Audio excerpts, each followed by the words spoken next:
She asks, at what moment did you know that you were on the right track? So when did you identify that you had found that passion, that you were painting the canvas that you wanted to continue painting? Well, that's where I was lucky, because I did stumble into the fact, my dad had a small brokerage firm, and I would go down on Saturday morning and to go to lunch with him, and it was a big deal. But in the morning when he worked, I would read the books there, and so I found it very early.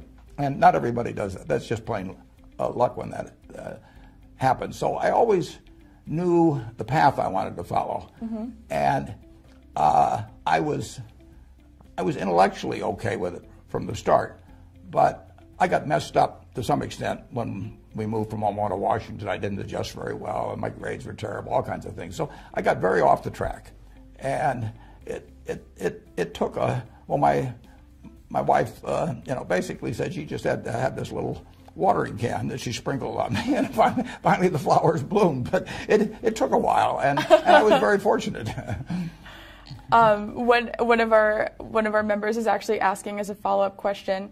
This is Casey from Texas. She's asking, can you remember a specific time in your life when you had the most difficulty adjusting to your career path? And it sounds like maybe that was your move to Washington, but can you sort of inspire our audience with an example of a time when you may have doubted your career path, and how did you move out of that into where you are today? I really didn't doubt my career path, but I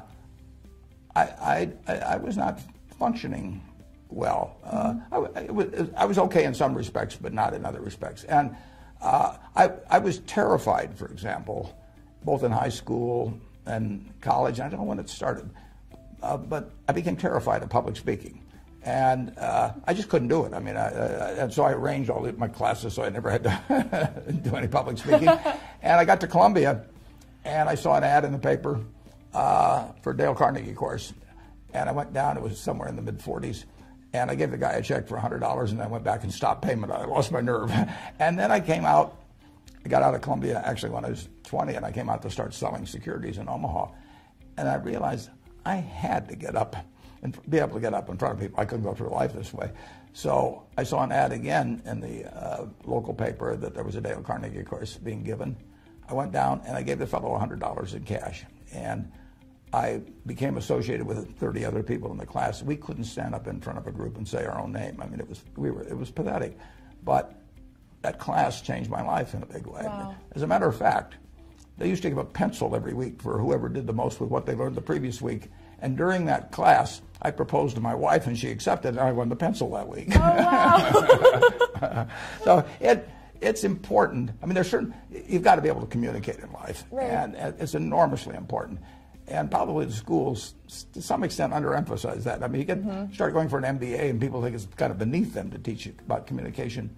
But if you can't communicate, if you can't talk to other people and get across your ideas or write, you're giving up your potential. And anybody that's got a career potential of X, I guarantee it'll be 150% of X if they really learn how to communicate well. So that was a big part of really succeeding in my career. When you get right down to it. And then I was fortunate enough to pick up a book when I was 19 by a great teacher, Benjamin Graham, and he taught me a lot about investments, but it was really my dad and my wife that taught me about life.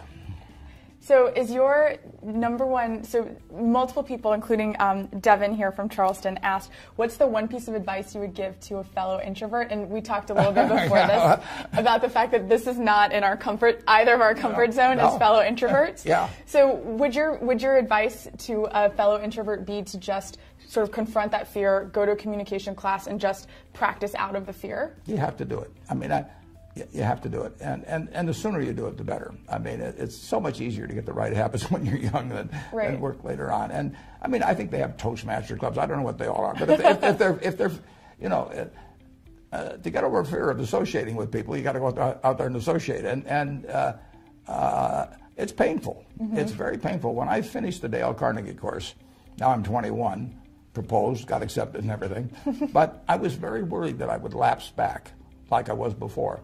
So I actually went up to the University of Omaha and I want to teach, and and fortunately they accepted me. So I started teaching a class at night when I was, I believe, 21, and you know, you've got to do. You got to force yourself sometimes to do things, and I know it isn't easy because it wasn't easy for me. When I started selling securities, I was 20 when I started selling securities, and I would go out.